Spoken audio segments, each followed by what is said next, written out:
So the question we wanted to answer was, do you have enough information to calculate the total work for the process? The answer is no, you don't. And you might have thought, well, I have the state condition, so I can get the specific volume, which is part of what you need. But remember, what we calculated was the work transfer. Everything was on a per unit mass basis. So you do have information about the specific volume at the initial and the final state, but in order for you to extract the mass from the system, which is what you need to calculate the total work, you need to be able to take from either the initial or final state, you need to know the volume of the system. Okay? So unless you have the volume, you can't calculate the mass from the thermodynamic properties. If you're given the volume, you could calculate the mass, and once you have the mass, you could calculate the total work. Okay, so total work means this, there. So once you have the total volume and the specific volume, you could calculate the mass, and then you could use that for the total work term. But with the information you have in the given problem statement, you don't have enough information to calculate any total quantities. Okay, so now we're going to go back to that earlier turbine example we worked on, where we really looked at only the conservation of mass in our previous consideration of this problem. So I'm going to remind you of what the problem statement was. We were given the entrance conditions to the turbine. We knew the pressure and the temperature and the velocity of the fluid. We were told it was a steady state system, and we were told the steam left the turbine at a dry saturated vapor condition, so we knew it had a quality of 1 and a pressure of 10 bar. Using that information, we recognized that in fact we had a fully defined state at the entrance and a fully defined state at the exit of the turbine. We were able to find the specific volumes. Based on the specific volumes, we were able to find the mass flow rate. And we also needed the diameter of the turbine inlet and outlet, so that information was also provided for us.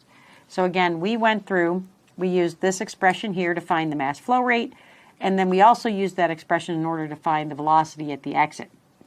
So now what we want to do is we have all this information, all this state information, mass flow rate information.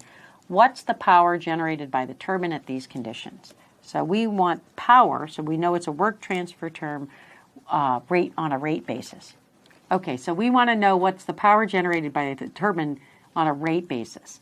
So the work transfer on a rate basis. So we go back and we look at the conservation of energy, just like we always do. And again, we're going to start with the most general form, and I'm going to squeeze it in here.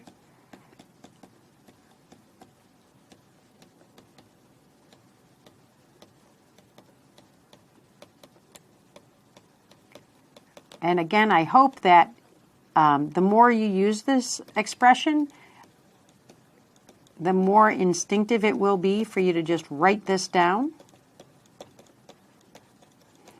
And again, the familiarity will really breed good habits here. So again, just like we did for the conservation of mass, if it was steady system there, it has to be a steady state system here in the conservation of energy. We're going to assume it's adiabatic. And we're going to neglect those potential. We are not going to neglect the kinetic energy effects. We want to keep that for now because that's actually something that I wanted to explore in this question. So we're going to neglect only the potential energy at this time. So we're going to neglect potential energy effects. Okay. So we look at the simplified form of that expression, and it looks just like the one we had developed in the previous segment. We were looking at generic forms for these different turbomachinery devices. So in other words, we had the work transfer, the rate of work transfer is governed by the sum of the enthalpy plus the kinetic energy at the inlet minus those parallel terms at the outlet. Okay. The velocities are all known at both the entrance and the exit. We actually determined that in our previous visitation of this question when we first looked at it. So we have to go back to our steam tables and get the enthalpy information. so we can plug it into this expression. So we know that the enthalpy, once we go to that online calculator, does have these conditions, so you can go check that. We find the enthalpy at the inlet, specific enthalpy at the inlet, and the specific enthalpy at the exit. And again, at the entrance state, we know pressure and temperature. It's in the superheat. That's a fully defined state. At the exit, we have the quality and the pressure. That's a fully defined state. So we can find these enthalpies. So now we go and take these values and we plug them back into this equation here. And I'm going to keep the pieces separate for just a moment. And I'm going to group them so that we have the enthalpy terms first.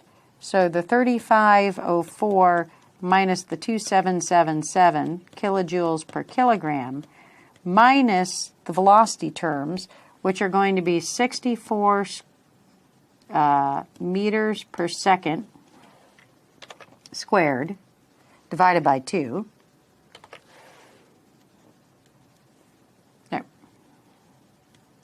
Sorry, be careful here. Minus 3.75 meters per second squared divided by 2, end bracket. So what we have here is the energy associated with the mass, the internal energy of the flow, and the flow work, right? So this is the energy of flow work plus internal energy, and this is the energy transfer associated with the kinetic energy, the changes in kinetic energy. So if we go ahead and crank through the math, what we find is this first term is equal to 727 kilojoules per kilogram. And the second term here is equal to 2.04 kilojoules per kilogram. Okay. We're going to remember these numbers. We're now going to plug in the mass flow rate, which we had found earlier. And we go through the math, and at all times you're being very careful about your units and making sure everything's consistent. And what we find is that the work transfer for this system is 143,256 kilowatts, or 143 megawatts. That is a respectable turbine. And it's also a realistic turbine. It's a realistic power for a turbine. So these turbines, at this point in time, we've developed what they call micro turbines, which aren't really micro. They're about the size of a typical bathroom. They're huge. Okay, so micro is just relative to their big brothers and big sisters that are used in the large-scale stationary power generation. But those turbines can generate a whole lot of power, and megawatt turbines are pretty common. They're pretty well within the comfort zone of what we can design and develop. So that's a pretty big amount of energy that's being delivered out of that turbine. Now, what I want to do in the next part of this question is shown here. How much of the power that was generated by that turbine is attributable to the kinetic energy, and how much was attributable to the flow work and the internal energy? So what we can do is, let's call this the work transfer associated with the kinetic energy compared to the total work energy generated, or the total power that was generated out of the turbine. So we take that 2.04 and divided it by our total, which is 729 kilojoules per kilogram. And what you find is that that's equal to 0.28%. So when we did this calculation, let's go back to the previous slide here, we were looking at velocities that we might have thought were really respectable. 64 meters per second of steam flow is a pretty high, fast speed fluid. That's pretty moving pretty quickly. But relative to the internal energy and the flow work in that system, the kinetic energy is negligible. It's trivial.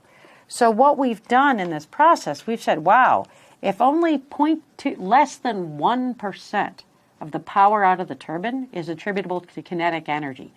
In other words, 99.7% of the power generated by that turbine was due to the flow work and the internal energy of the fluid. So what we've done is justify that whole assumption of when we consider turbines, we don't care about the kinetic energy. We don't care about the potential energy. It's nothing compared to the 2,000-pound gorilla in the room, which is the internal energy and the flow work. And that's why we also typically consider them adiabatic. Because while there is heat transfer, there's not a lot relative to the energy transfer of that fluid motion, the fluid transfer in the system. Okay, so you should feel, I hope, a whole lot of confidence about understanding how we make these assumptions and feel justified in how you might justify assumptions that you invoke in your analysis. So you can go through and do the calculations to determine what level of resolution in all of those parameters do you need. And turbines don't need kinetic energy. They're, again, dominated by the fluid transfer effects. So now what I want to ask you is, how would heat losses affect the power generated by that turbine? And again, you can think of this just conceptually, like you can imagine the turbine in your mind's eye and think about what that effect would have on the state parameters, or go ahead and look at the conservation of energy equations and see what would happen mathematically.